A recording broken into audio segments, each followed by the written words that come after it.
Como ven, yo no tengo seudónimo, mi nombre está puteado por internet. Pero bueno, en realidad un gusto estar aquí, también felices fiestas, feliz pre-fin de año, que esto va como rollo simulacro, pero después de la charla, ahora no.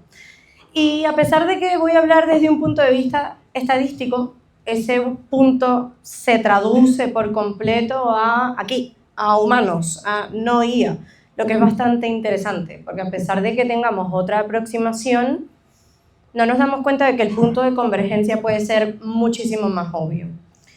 A ver, creo que también lo que te trae a Bitcoin puede ser muy común para todos, pero lo que te hace quedarte sí es lo más personal. Y eso lo vamos a ver el día de hoy. Para el que no sabe, yo me dedico al lado oscuro de los fondos buitres no, pero fondos monetarios, o sea, trabajo con estrategias de trading basadas en algoritmos. Eso no significa que no pueda tener mi billetera fría, de hecho eso es lo chulo de Bitcoin, que no importa lo que yo haga, tengo plena libertad en eso. Pero la visión que hace que lo sostenga, y no solo que lo sostenga, sino que lo predique, es porque a mí me parece que a veces tomamos demasiado en serio el diseño técnico de Bitcoin, e incluso yo a veces me quedo corta allí. Me quedo corta y trabajé con máquinas en su momento, en la época ruda de Venezuela, donde había persecución a los mineros, pero con todo y todo, la base técnica, a pesar de que es hermosa, si no tienes un background técnico es difícil de entender. Entonces nos quedamos como en un limbo entre la superficie, lo que nosotros mismos entendemos, y la parte técnica, que es como un limbo de mempools, transacciones y mineros. Y para mí la base estadística conecta todo eso, y por eso se las quiero comentar el día de hoy.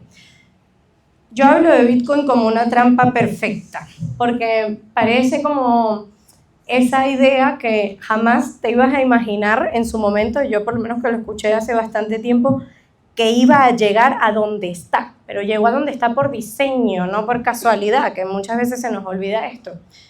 Cuando el diseño técnico se encuentra con un humano que no necesita entender la parte técnica, pasa Bitcoin.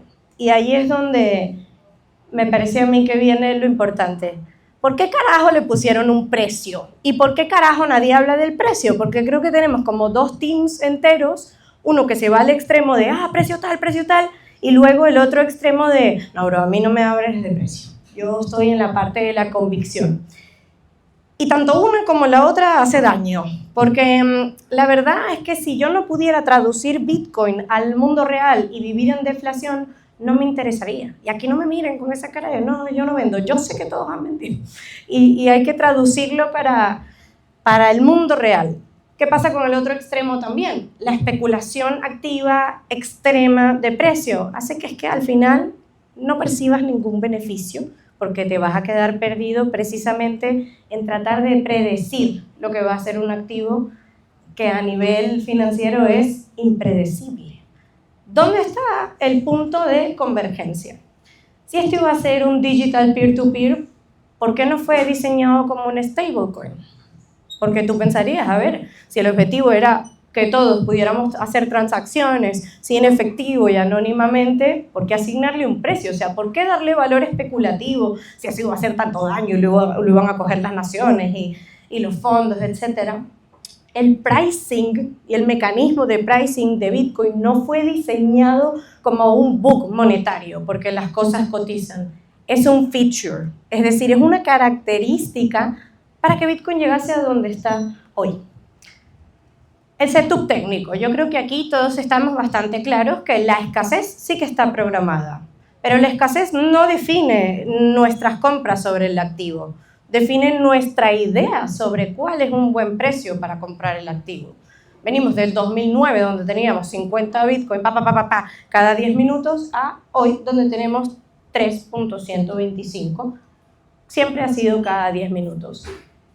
La inflación anual es decreciente. Creo que eso es bastante obvio. Es más decreciente que la del oro. Vamos, un aplauso por eso, por favor. Esto ha tomado 10 años, aunque no lo parezca. Pero estamos hablando de que ya estamos por debajo del 1%, lo que es un hito increíble, porque es que no existe otro dinero que sea capaz de hacer esto, y menos por una característica programada. Si volvemos a hablar de, ¿por qué el precio? ¿Por qué el puto precio? Yo creo que algo bastante claro es que el escenario A del Bitcoin, stablecoin, es decir, si yo te digo, oye hermano, vamos a transar descentralizadamente por fuera del sistema, tú te vas a llevar todos los beneficios del anonimato, de la privacidad, es más, se resuelve el trilema de la descentralización, las tarifas son baratas y podemos transar, y tú me vas a preguntar a mí, ¿y yo para qué coño quiero eso? Yo uso efectivo. Ya está. No, porque es transportable y tal. Ok, lo uso 2 semanas y probablemente a la tercera semana se me olvida. O no me acuerdo de decirle a mi tía Mari, que también estaba buscando una solución. Se iba a quedar allí. 0 incentivo económico, 0 adopción. Nada, absolutamente nada. ¿Qué es lo que pasa con el Bitcoin real? Que fue el escenario B, que por eso el precio está allí por default, el precio está por entero diseño. El resultado de una especulación masiva y de tantos mercados de derivados y de tantos mercados secundarios y de tantos exchanges es que la tensión trae consigo liquidez y la liquidez trae consigo adopción inevitable.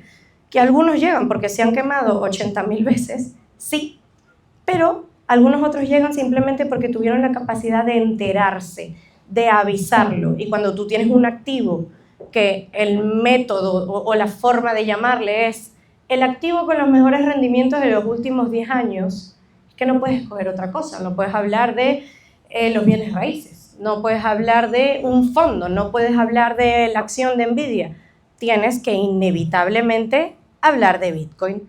¿Que sea un gancho de pescado increíble? Sí. ¿Que sea todo lo que es Bitcoin? Pues no, pero es la forma universal de comunicación y lo que hace que el 99% de las personas lleguen. Lamentándolo mucho. Ya te digo yo que en Venezuela o los que vienen de Latinoamérica tal vez lo escuchamos y nos llamó la atención más rápido que si tú vives en una sociedad donde tal vez la inflación interanual está en 8, está en 4, pero cuando vives en un escenario de hiperinflación y te hablan de rendimiento, tú dices, toma mi dinero.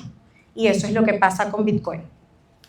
¿Cuál es un punto que veo acá? Y a pesar de que todo el mundo piensa que los fondos nos encargamos de predecir el precio o de hacer modelos estocásticos y tal, los modelos predictivos de Bitcoin, que son unos de mis favoritos, tienen mucho más peso de conducta humana que de datos. ¿Por qué? Porque una acción es una compañía.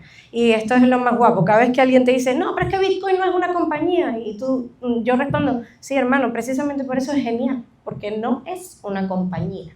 Por ende, hay decisiones que tienen más peso. Si yo estoy viendo una acción, pues la gente se mete, revisa cuánto ha producido este año, revisa si va a sacar el nuevo iPhone Apple o no, si la gente está comprando, si el iPhone es naranja y ya.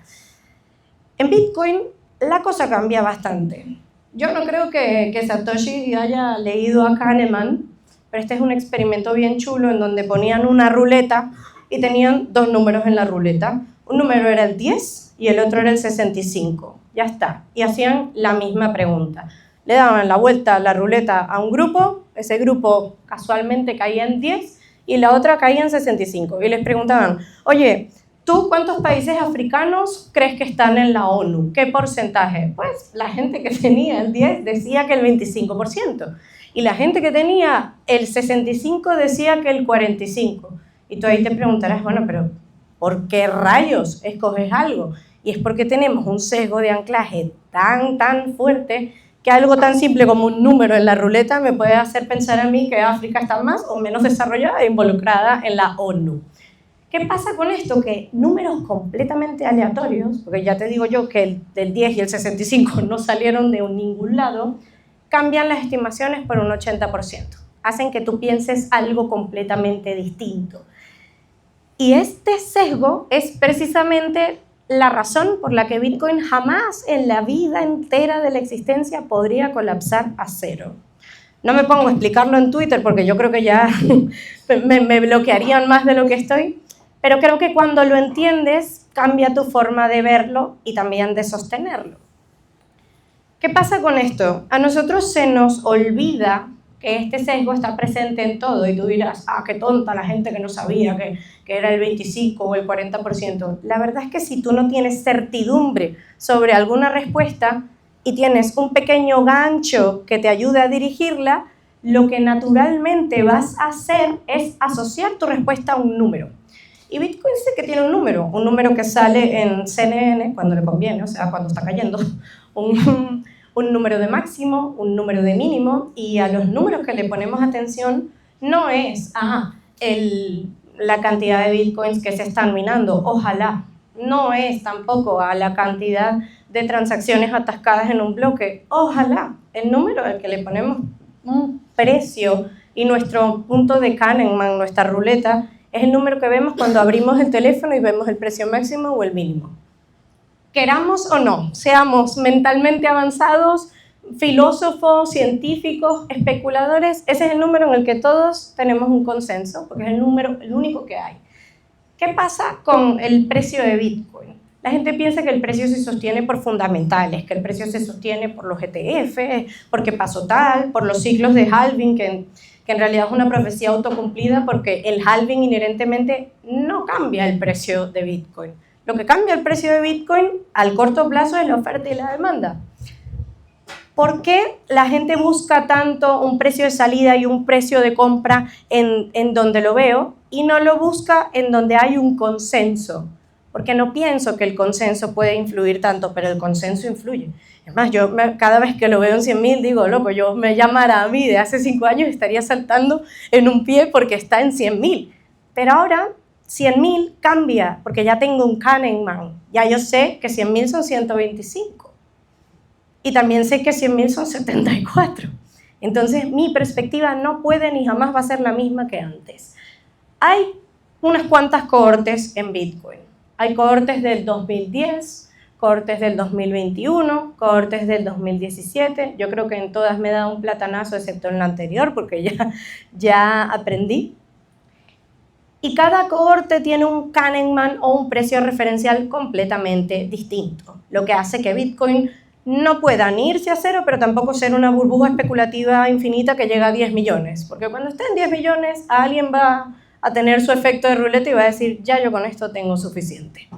Y eso naturalmente va a pasar. Y eso no existe en ningún activo sobre la faz de la Tierra. Y una vez que tú lo entiendes y piensas que el ancla mental de los del 2024 es o 100.000 o nada, o bueno, o 125.000 o nada, versus que el ancla mental de los del 2021 es 65 por encima o nada, haces que naturalmente el precio converja y cree paredes personales. O sea, la gente decide cuál es un buen precio para comprar y cuál es un buen precio para vender. Y, irónicamente, de esa forma establecen y le dan más estabilidad al precio y hacen que el precio cada año tenga menos volatilidad. Cada cohorte defiende su precio, cada cohorte tiene su número y a pesar de que ustedes me miren a los ojos y me digan que no, yo sé que cada uno tiene un número en mente.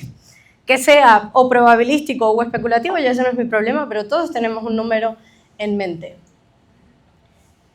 ¿Cuál es la evidencia que es brutal? A mí no me gusta, como dirían en mi país, a mí no me gusta hablar paja. Si yo no tengo algo por detrás que sostenga, yo tengo una opinión, yo no tengo un hecho.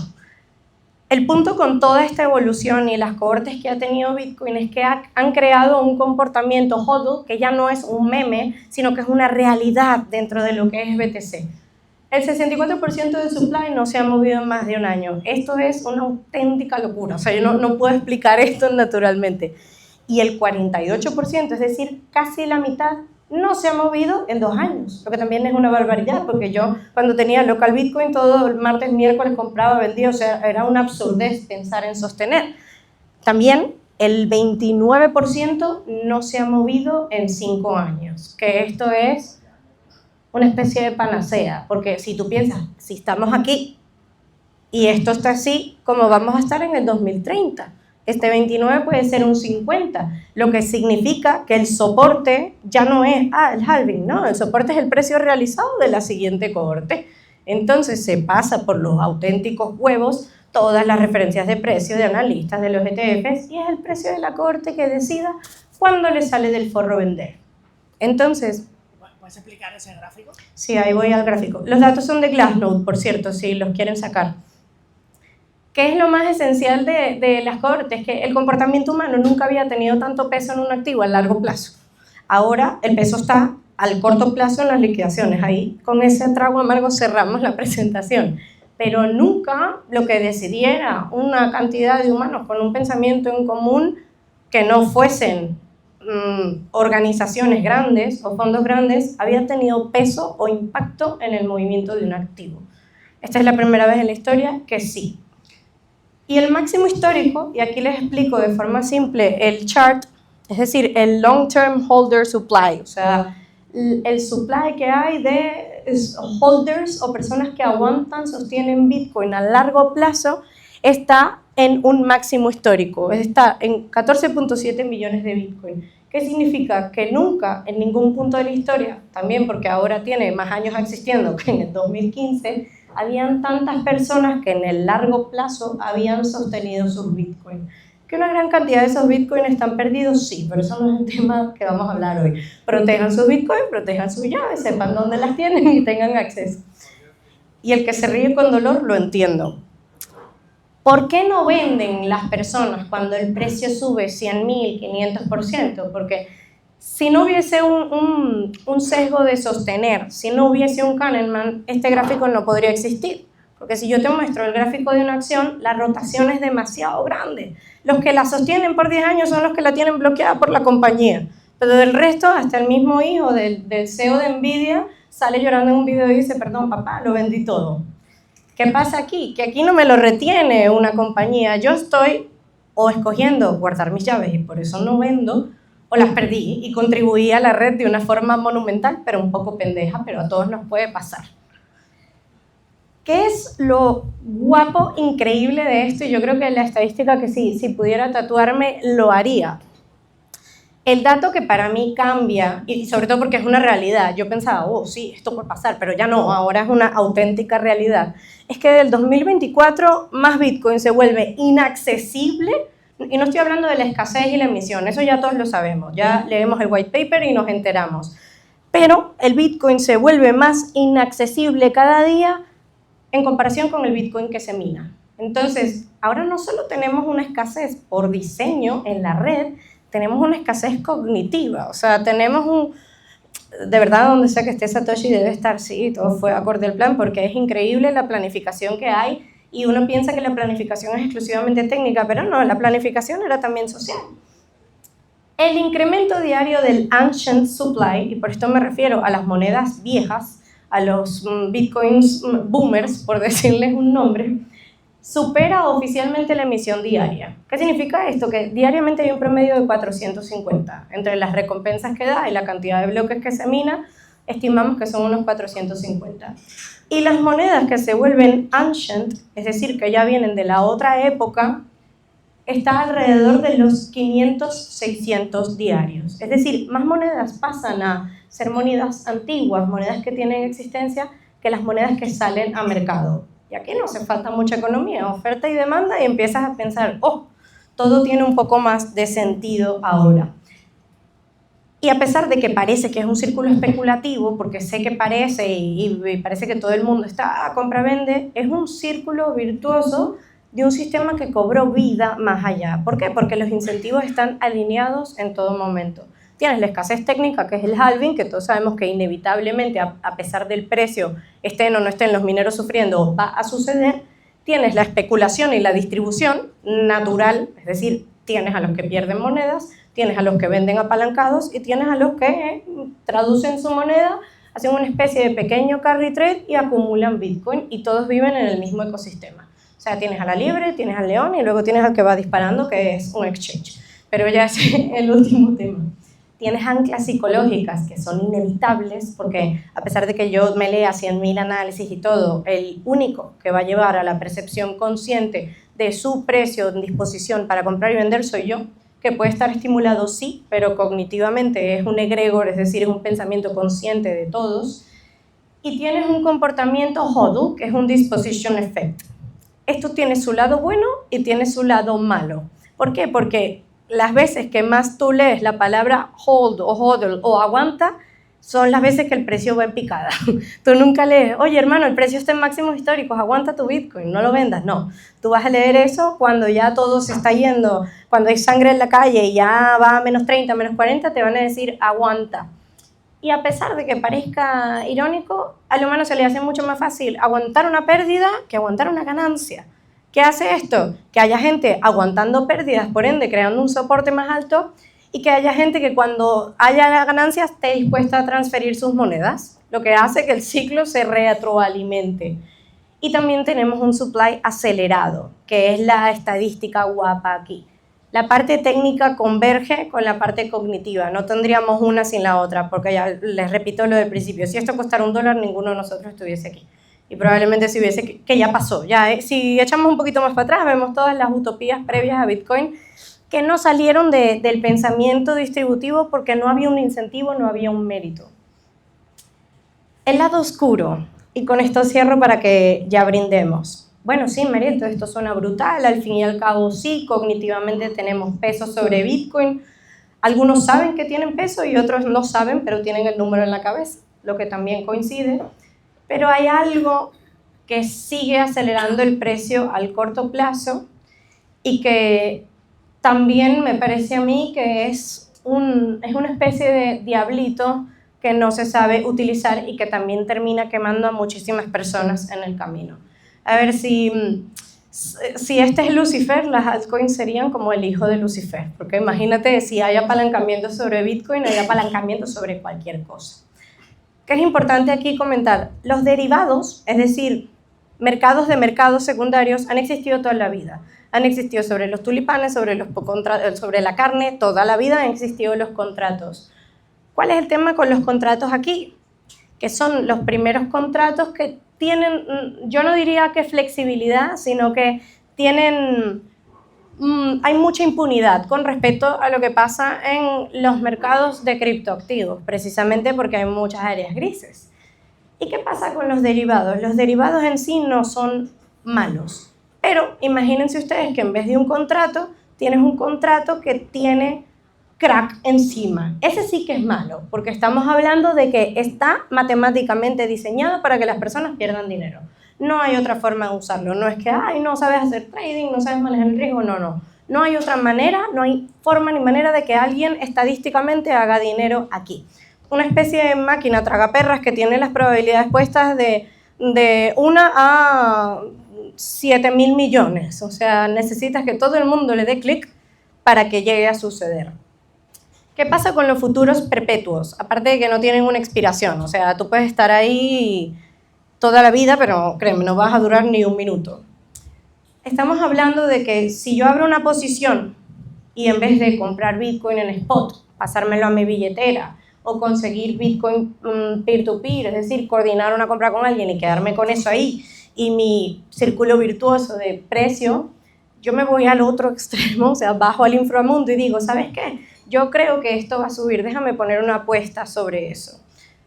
No solo estás poniendo una apuesta, sino que técnicamente estás pidiendo dinero prestado. ¿Alguno aquí iría al banco y le diría, oye, bro, yo creo que España va a ganar el Mundial, préstame 100.000 euros, tengo uno? No. Pero nadie, absolutamente nadie, haría eso. ¿Qué pasa aquí? Que en un clic lo puedes hacer. Tú dices, oye, yo creo que Bitcoin va a subir, que creo que va a bajar, dame 100 veces mi posición. La gente agarra, lo abre, el precio se mueve un 1% y pierdes todo tu dinero. Y esto, mientras nosotros hemos estado hablando, eso lo tengo en mi celular, en un Telegram que te avisa, pero mientras hemos estado hablando, al menos entre unos 10 o 20 millones han salido del mercado de alguien que no va a pasar una feliz Navidad. Pero esto pasa día tras día. De 19 a 40.000 millones fue lo que pasó el 16 de octubre, que vimos esa pedazo de mecha para abajo, que si me preguntan, la de Bitcoin se portó bastante bien con respecto a la del resto del mercado.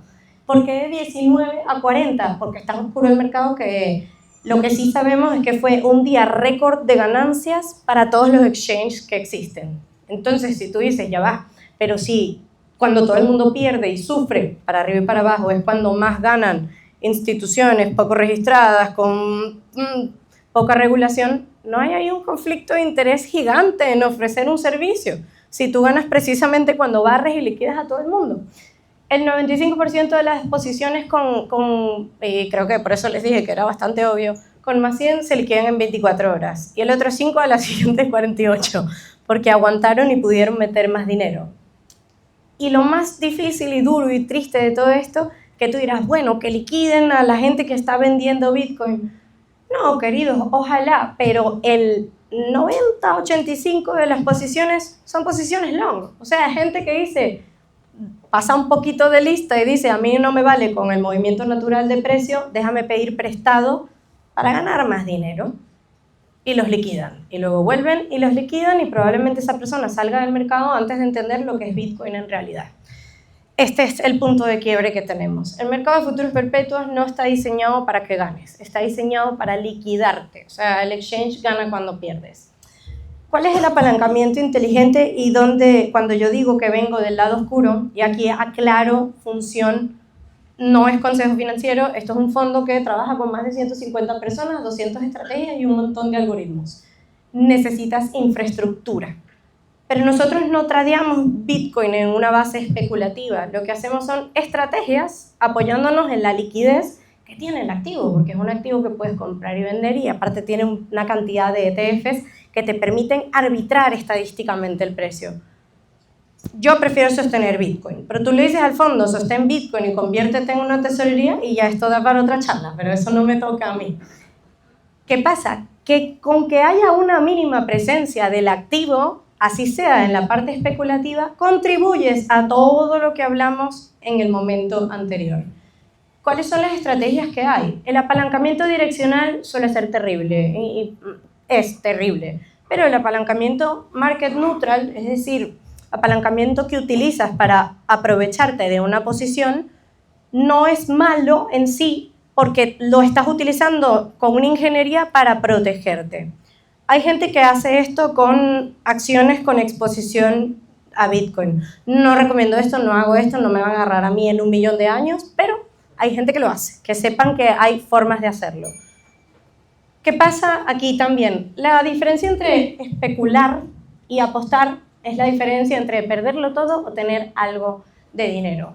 Si tú no tienes un fondo, no tienes exposición más allá, no tienes una diversificación financiera, a ti esto no te conviene. No te conviene pasar horas y horas armando una estrategia para ganarte 2.000 pavos, que probablemente con 6 meses más o 4 años más de espera ibas a hacer naturalmente. ¿Qué es lo que sí te conviene? Entender que no hay ningún escenario en el que una estrategia de futuros tenga una rentabilidad positiva. Ahí, estadísticamente, la probabilidad de liquidación es de más del 40. No puse 99 porque no conseguí el dato, pero si me preguntan a mí, es 99. Pero está por encima del 40. El cash and carry, que es el que se suele hacer en los fondos y en los brokers, está entre el 10 al 20. Mucho menos que Bitcoin natural, si ustedes me preguntan a mí. Por eso les digo, no me voy a hacer yo todo este trabajo para ganarme un 5 o un 10, en el caso de buena suerte. Y con el funding arbitrage pasa lo mismo, 5, 15, etc. Yo creo que los números de Bitcoin ya lo sabemos, por ende no los voy a repetir, pero las estrategias emocionantes con potencial de 500% y acertado te van a liquidar en menos de 24 horas. Y te van a quitar dinero fiat valioso que podías haber convertido en Bitcoin, sin mayor problema. Y las estrategias aburridas, porque cuando agarras un Bitcoin interanual por 3 o 4 años no es tan absurdo el rendimiento, son las que te van a dar potencial real para sostener. Tú me dices, bueno, Mariel, viniste aquí a decirme que haces trading y me estás diciendo que no hagas trading. Sí. ¿Y dónde lleva todo esto? ¿Y dónde creo que coincidimos absolutamente todos? El rabbit hole o el agujero del conejo, que eso me recuerda a Jackie, por cierto, es el punto donde entras y tú descubres Bitcoin, que no todos tenemos la suerte de estar en Venezuela y entender perfectamente hiperinflación, estanflación, corrupción, autocustodia. Es que tú entras pensando cuánto dinero puedo hacer. Y claro, si no tienes ni puta idea de nada, es súper lógico irte por un futuro, porque tú estás pensando en dinero, no estás pensando en Bitcoin. Pero una vez que pasas ese punto, entras a lo que es una autocustodia, lo que es una soberanía financiera, que justo lo mencionó Guerrilla al empezar. Mira, somos personas que coincidimos éticamente en muchísimos puntos, más allá de Bitcoin, que Bitcoin los hace converger, ejecutar tu propio nodo. ¿Por qué necesito yo permiso para mover mi dinero? Pero es muy difícil que pienses eso cuando estás viendo, 500%, métete aquí, Pepe, tal, lo otro. Naturalmente, el Kahneman de ahí no es el precio de Bitcoin. El Kahneman es, mi hermano ganó 200 euros, 100 euros. y aunque parece extremadamente difícil llegar allí, es cuestión de abrir un momento la cantidad de dinero liquidado y ver el sufrimiento que hay diariamente, que no sé si se acabará algún día. Pero para el 5 o 10% que pasa por todo esto y que sigue y que guarda bien las monedas en el cold storage, es decir, no pierde las palabras o no lo hace en una hot wallet, Bitcoin deja de ser una inversión y Bitcoin definitivamente deja de ser un activo especulativo y se convierte en una declaración económica, política y al fin y al cabo una forma del verdadero opt-out. Listo. En realidad, hay un sistema de incentivos alineados. Esto no existe en el mundo, o sea, esto es una utopía traída a la realidad. Tienes un incentivo de mineros, que creo que aquí ya lo saben y hay gente mucho más capacitada que yo para hablar de cada uno de estos puntos. Tienes incentivos por los desarrolladores, a pesar de que ahora tengan una pelea interna que parece Taylor Swift versus otra cantante, pero bueno. Y tienes el incentivo de los holders para que el protocolo se mantenga robusto y sobre todo valioso. Es un sistema donde mi interés propio individual genera un beneficio colectivo. Y por eso me conviene que esto no sea una compañía y no me puede poner más feliz. Y la pregunta final no es ¿a cuánto va a llegar Bitcoin? ¿Cuánto te dice el modelo predictivo, etcétera? Que si me escucharon un poquito en la parte de los holders, creo que ahí tienen un precio muy sencillo de sacar, al menos para la siguiente cohorte. El objetivo es saber qué tipo de participante quieres ser. Esto creo que hay que definirlo desde siempre. ¿Quieres ser un especulador y sobrevivir, jugar a sobrevivir, que ya sabemos cómo sale? ¿Quieres ser un holder convencido o quieres ser un soberano? Y hay que escoger el juego y poner la piel en dicho juego. Bitcoin no perdona la ignorancia, pero sí, y creo que aquí coincidimos todos, recompensa generosamente la convicción informada. Muchas gracias.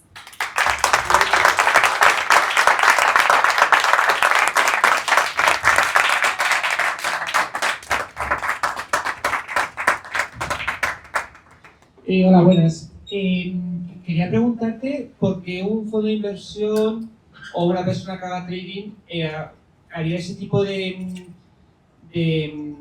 acciones para ganar un 5, un 10, un 15% cuando simplemente holdeando, históricamente no sé si está en un 50 y puede ser menos, pero vamos, que hay mucha diferencia entre complicarte muchísimo la vida para conseguir un rendimiento. No sé si es que hay el riesgo es menor o por qué puede ser o ¿cuál es el incentivo de conseguir un 10% en vez de un 40%? Esa es mi duda. La respuesta a nivel profesional es gestión de capital. El costo de tener una posición sostenida que pueda entrar en un drawdown gordo es alto y muchas veces no está permitido. Por ejemplo, un fondo no puede comprar BTC y pasarlo a una wallet. Un fondo puede comprar un ETF sobre Bitcoin. Entonces ya por ahí la estrategia tiene que tener un ajuste brutal. Lo mismo, hay cosas que no puedes sostener por 6 o 7 meses. Y a nivel retail, por ignorancia, ya está, por no pensarlo, no saber. Por lo menos lo que yo hago son un montón de estrategias descorrelacionadas que pueden generar más que una aislada, pero no más que Bitcoin. Yo de hecho lo he repetido muchas veces. Yo, gracias a la convicción, porque es que no hay otra manera de que yo no vendiera eso, he logrado generar mucho más de lo que he hecho en trading. Pero porque tengo años para contarlo y porque soy de una cohorte vieja. Si hubiese entrado hace un año, no te contaría lo mismo. Entonces, si entras hace un año, no estás pensando en el 50%, estás pensando, bueno, ya cuesta 100.000. ¿Qué pasa? Parece mentira, pero todavía hay un montón de gente que piensa que en 100.000 está muy caro y no saben que hay una unidad, no saben que hay un Satoshi.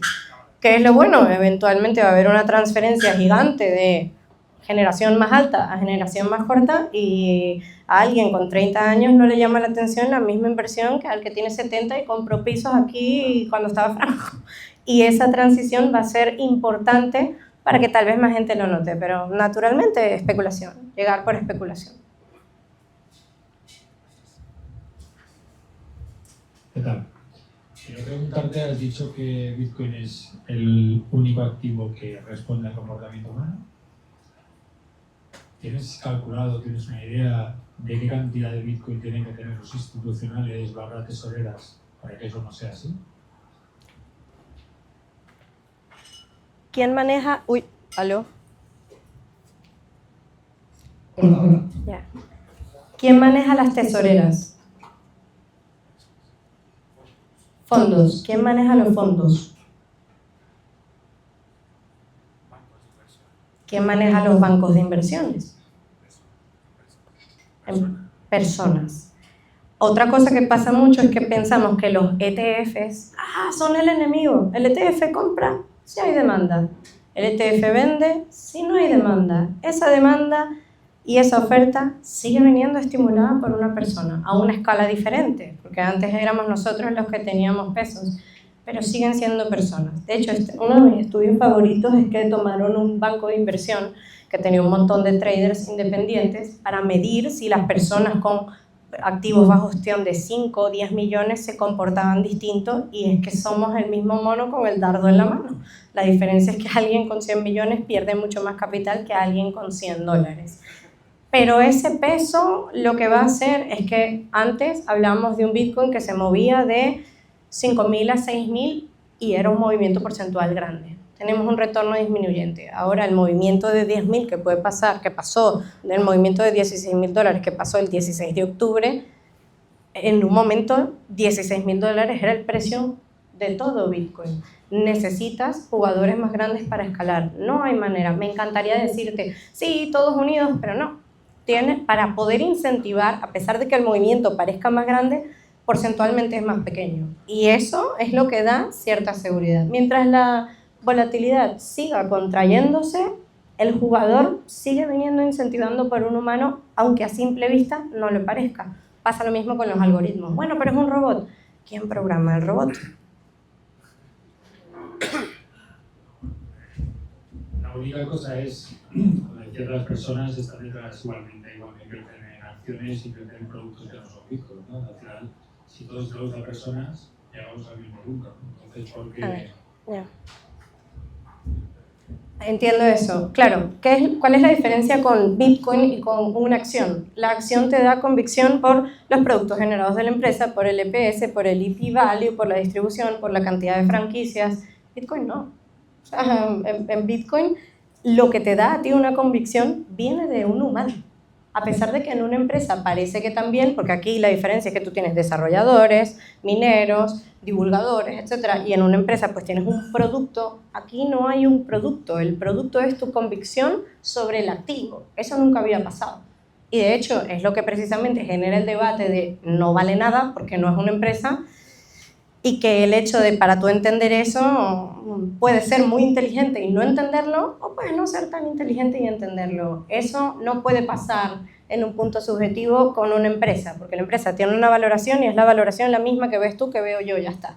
Pero aquí el punto subjetivo es mucho más grande y por eso tiene un peso humano mucho más grande que lo que pasa con unos earnings o unos EPS. Ahí es donde yo veo el punto de quiebre y creo que lo he vivido un buen rato.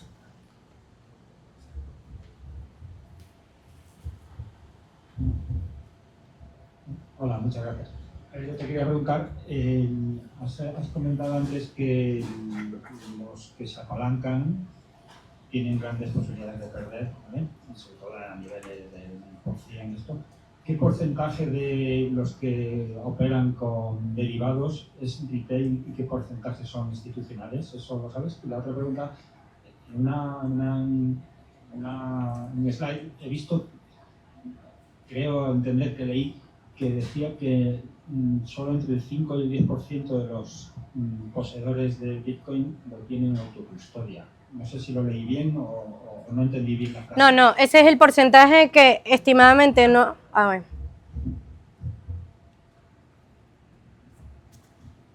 Te respondo la primera.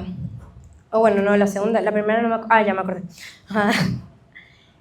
La primera. ¿Qué porcentaje es retail?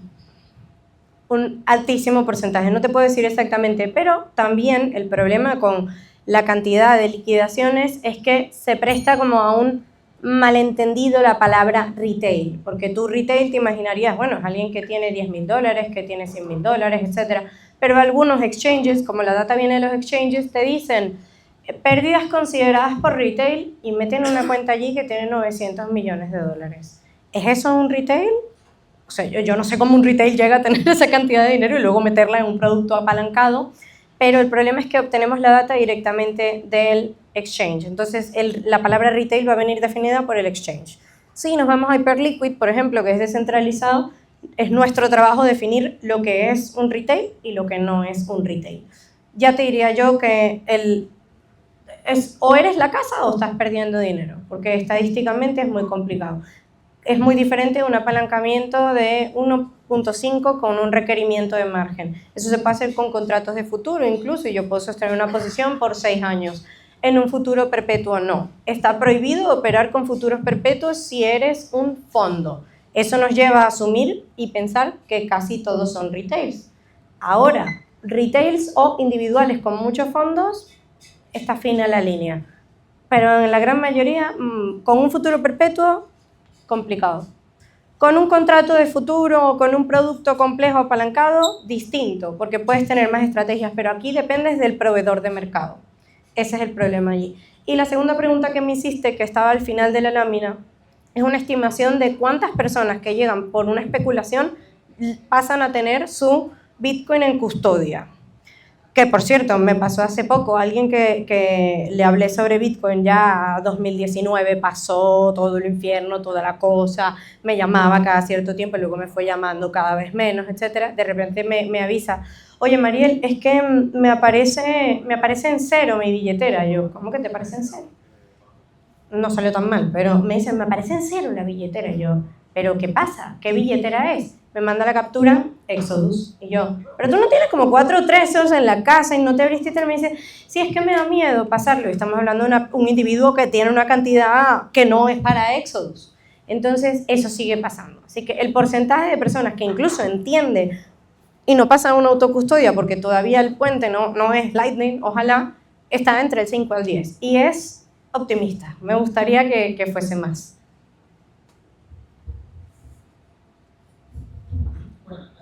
Mi pregunta es, la volatilidad, de hecho está hablando un poco de volatilidad, sí, de hecho es una impresión mía, desde que está Trump, o en los últimos años, bueno, porque es eso, hace 3 o 4 años decíamos, van a prohibir Bitcoin, ¿no? Estábamos así. Ahora, vale, no lo van a prohibir, pero una cosa que sí que yo por lo menos en mi impresión es eso, la volatilidad ha incrementado tanto intradía, que todas esas posiciones que has dicho de un 1%, Sí. de tu apalancarte por 100, es que están echando fuera a cualquiera que no tenga información privilegiada o posiciones. Pues, es un poco mi impresión. No sé si de verdad, en teoría, de hecho hay gente que dice, no, la volatilidad ha disminuido. Sí. Puedes decir, ¿ha aumentado o ha disminuido o qué opinas de eso? En un punto es, a ver, la volatilidad interanual, es decir, Bitcoin del 2013 año a año hasta ahora, ha disminuido. La volatilidad por ciclo ha disminuido también. La volatilidad intradiaria es un promedio y ahora está ubicada en el 5%. ¿Qué pasa con que sea un promedio? Que un día de 16, a pesar de que es una locura, en 365 días de 2-1, no te pesa como para alterar la distribución. Y temas, mercado general, sí, el periodo de Trump ha sido más volátil. Pero cuando normalizas, es decir, metes los días random, no hay un sesgo claro de ha aumentado o ha disminuido. Entonces, eso por allí. Pero en promedio un 5. ¿Qué pasa si tú dices, un 5? Cuando tienes un día de 16, dices, ¿qué carajo es esto? Pasan los días de 16. Un día de hecho, los bins de correcciones están correcciones de 10, correcciones de 30, correcciones de 50 y correcciones de 90. Este ciclo, lo poco que va de este ciclo, se ha mantenido en una línea muy coherente que hace que se siga pensando que la volatilidad va en reducción. Como haya una hostia gigante de 90, habría que cambiar, pero en ciclos sigue siendo menos volátil, que es bueno, aunque no parezca.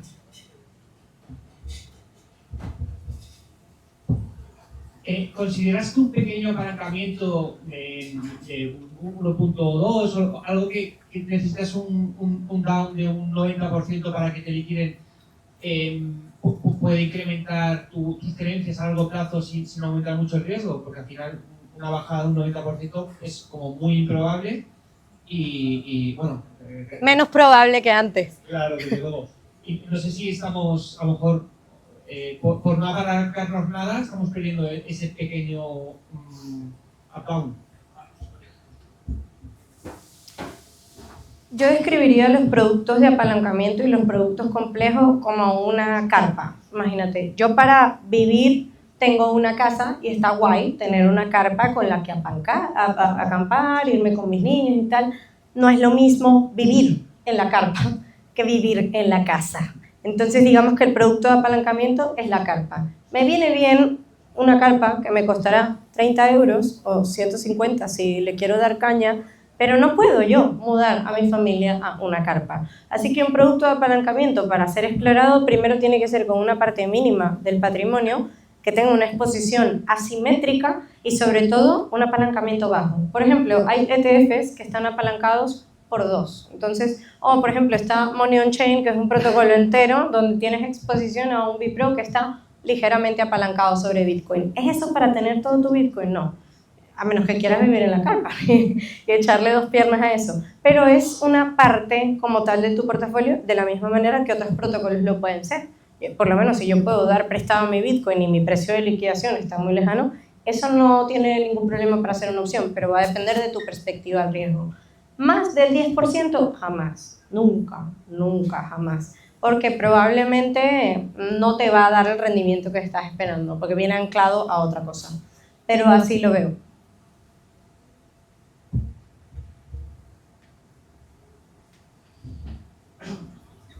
Pregunta a futuro, ¿qué tan factible es que el Bitcoin o alguna otra criptomoneda pase a reemplazar la función que cumple hoy en día los dólares o el oro en las reservas centrales de los países, o de más de algunos pocos? Y a futuro, ¿qué efecto tendría eso con la economía actual y con el Bitcoin? Yo creo que este es un pensamiento chulo porque ha evolucionado mucho, en el sentido de, yo por lo menos antes me consideraba mucho más anarcocapitalista, o sea, tú me dirías a mí, oye, Bitcoin lo tiene Bukele, y yo lo hubiese incendiado Bukele, ¿sabes? Y le hubiese dicho, esto no es para los gobiernos. Pero luego, eventualmente vas evolucionando y te das cuenta de que cuando hay un sistema de emisión monetaria, que en realidad la percepción de valor está regulada simplemente por la asignación de dinero, y es la forma más simple que tenemos para no hacer trueques y para percibir el valor, pero en el momento en que ya no es oferta y demanda natural, sino que entran a cabo los embargos, entran a cabo las reducciones monetarias, los carry trades, las divisas, te das cuenta de que ese ente nunca va a adoptar un sistema tercero, siempre va a adoptar un sistema propietario, siempre. ¿Qué significa? ¿Creo yo que Bitcoin pueda pasar a ser Bitcoin como tal el nuevo orden mundial? No, porque Bitcoin no fue diseñado por las personas que se encargan a tener ese sistema. Que me encantaría contártelo como Ayn Rand, sí, pero es prácticamente imposible porque en todo caso forquearía y me iría con otra cosa que no es Bitcoin, pero le digo a la gente que es Bitcoin. Esto sí que yo lo veo más factible, en el sentido de yo te vendo euro digital, blockchain, que no tiene nada que ver con Bitcoin, pero es la única forma de irse por allí. Creo yo que Bitcoin en el short time coming o en los próximos 10 o 20 años va a pasar a ser el 100% de un país. No, tampoco. Creo que va a ser parte de muchas reservas y creo que va a haber una división muy fuerte entre quienes permiten que Bitcoin exista en su ecosistema y quienes solo quieren su propio ecosistema, y creo que aquí lo vamos notando tanto. ¿Cómo nos vamos a dar cuenta de eso? Puntos regulatorios y ya está, pero va a ser una bifurcación entera de, ok, yo estoy cool con Bitcoin y que exista y es parte de mi reserva, o yo tengo mi propia reserva y tengo mi propio Bitcoin, que puede ser cualquier tipo de CBDC. Cómo se venda esa idea ya es otra cosa, pero ojalá, me gustaría a mí decirte que micrópolis y sitios random en donde todos seremos como una aldea y transaremos con Bitcoin, ya los hay. Y no creo que dejen de existir. De hecho, cada vez que yo voy a una conferencia, vivo en una realidad paralela de 2 semanas en donde no toco fiat. Que eso se vuelva al mundo real, no lo creo. Me encantaría. Última pregunta por ahí. Ya, últimas 2 preguntas. Hay que brindar, ya viene el fin de año, hombre. Sí. Bueno, muchas gracias lo primero por tu fantástica charla. Es una pregunta breve y al futuro, ¿no? Ya que estamos hablando del futuro, también sobre etimología. Como dices, estadísticas de Bitcoin y estadística viene de Estado. ¿Cómo crees que va a ser el papel de los Estados unos años? ¿Van a acumular, van a minar, los bancos centrales van a acumular Bitcoin como final settlement? ¿Qué crees sobre los Estados?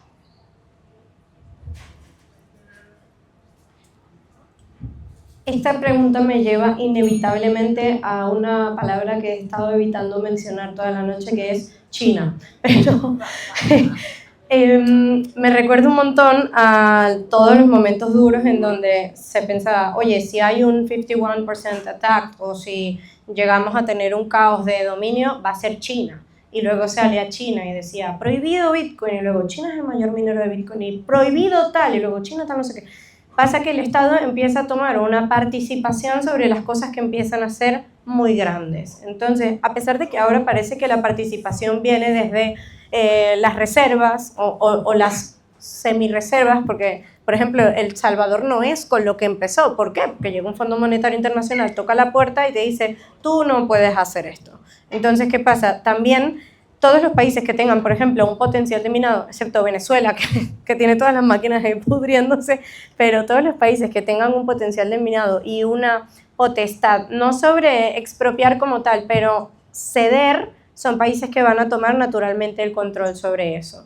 ¿Por qué? Porque ya estamos hablando de que si yo no tengo ningún tipo de Bitcoin en mi reserva bancaria o si yo no interactúo con ese activo, a mí no me interesa tener una granja de mineros porque eso no representa para mí nada dentro de mi cadena financiera. Pero si yo tengo los activos, yo tengo un incentivo para mantenerme minando, que de hecho eso lleva como a otro debate que aquí sí podemos estar hasta las 4 de la mañana, es, y cuando estemos en el 2148, ¿quién va a minar? ¿Cuál va a ser el incentivo para minar? Menos mal que voy a estar muerta, pero de aquí a allá, cualquier estado que tenga potencial allí, probablemente no solo se haga mamá o papá de los mineros, sino que las regulaciones estatales sean distintas. En el sentido de que no es lo mismo yo como persona minar y tener un rig en mi casa a un estado que tiene otros poderes. Y eso me vuelve a llevar a China. Pero con eso ya creo que cerramos. Otra. La última. Ok. Estoy deseando ya. No, es solo por simplificar mucho, bajar al suelo la exposición, que es que a mí me ha parecido una peli de terror al principio. Porque, a ver, tratando de evitar vocabulario financiero, porque Bitcoin también es para la plebe, ¿verdad? Entonces, has dado una estadística al principio que hablaba de un 90% o sea, la gente entra en un 90% por la especulación. Correcto. Una pregunta rápida, ¿eso significa los traders? Correcto. La gente que entonces, pero la tesis que has defendido hoy, y yo te voy a aclarar todo lo que se ha expuesto, es que el holdeo, el atesoramiento, el sostener, ¿no? De alguna manera rompe toda esa dinámica. O sea, Bitcoin es disruptivo en ese sentido.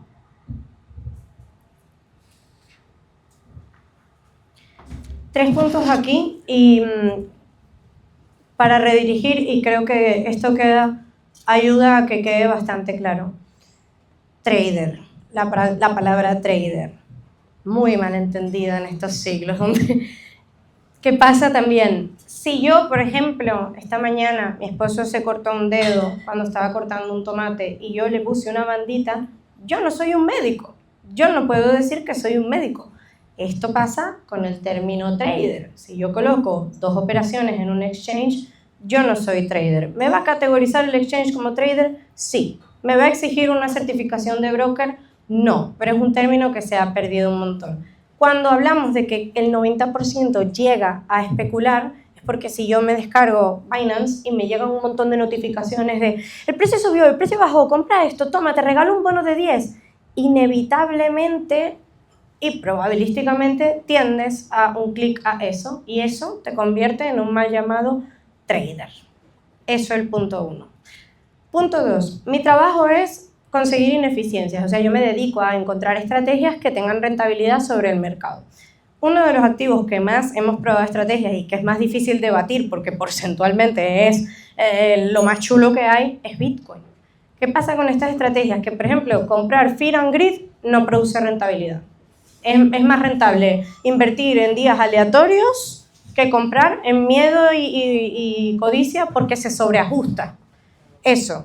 Segundo punto, es mucho más rentable también comprar en días aleatorios, que no significa ser trader, sino hacer DCA, promediar, que comprar correcciones de 10, 20, 30. Entonces, cuando las dos estrategias más naturales de todos los activos no te sirven porque todo, absolutamente todo te va a batir, no hay ningún incentivo para que tú dediques horas y horas y horas a buscar algo que ya probablemente está arbitrado. Sí, Bitcoin rompe con ese sentido. Y mira que yo soy agnóstica, o sea, yo cotiza, lo tradeo, ya está, tiene ventaja, lo tradeo. Pero todo tiene detrás otro tipo de movimiento. Bitcoin no.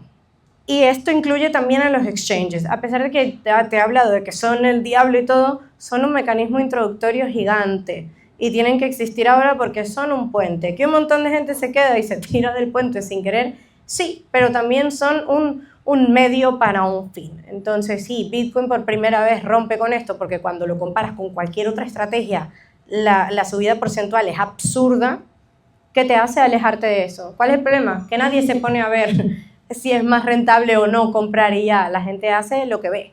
Y si veo perpetuos, hago perpetuos. Pero sí, esas dos cosas son completamente ciertas. Un aplauso para Mariel. Una cerveza para Mariel.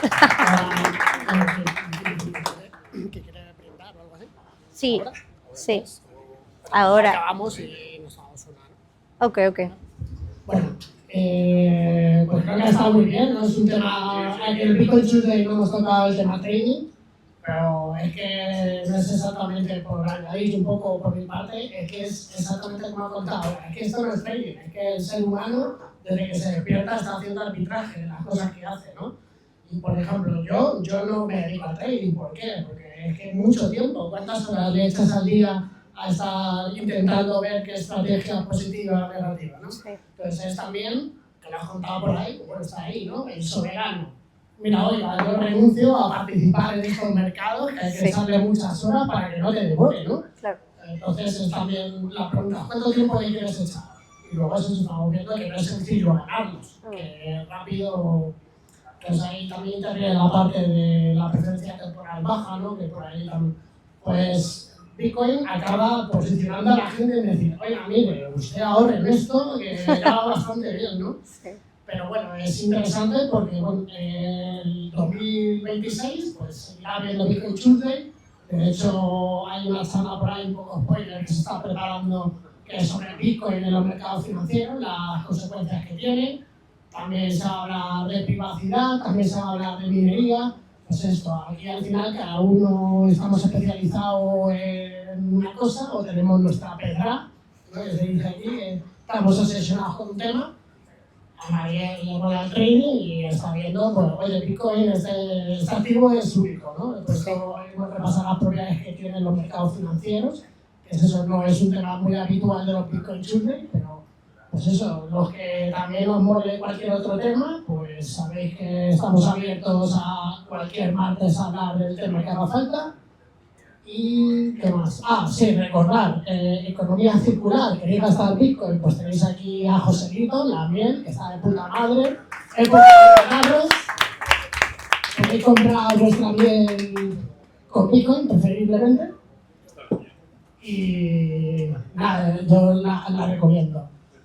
En principio, pues bueno, me parece que hasta finales de enero no va a haber más Bitcoin Tuesday, según lo que he podido ver. Ya intentaré pasarme, yo ya sabéis que también quería hacer esto un poco como despedida, que pues me pasaré, pero pues todavía no está claro cada cuánto vendré. Espero que pues eso signifique que os animáis el resto de la comunidad pues a mantener esto vivo, porque esto es una comunidad. Todo el mundo quiere venir aquí para tomar unas birras y a pasar un buen rato y conocer gente, pues hay que sacar los temas o lo que sea. Así que nada, Ahora, bueno, vamos a dejar un rato para que podáis pillar unas consumiciones al Meet, que nos acoge aquí el maestro Sam, que también acepta Propina de donaciones en Bitcoin. Lightning. Entonces, si le queréis donar a Lightning, que no sabéis si funciona vuestro nodo, porque podéis hacer con Sam. Y vamos a pillar, pues, para luego brindar por un 2026, ¿no? Que llegaremos a los 200.000, ¿no? Por lo menos. ¿A cuánto llegamos? A ver, venga, apuesta, a la porra.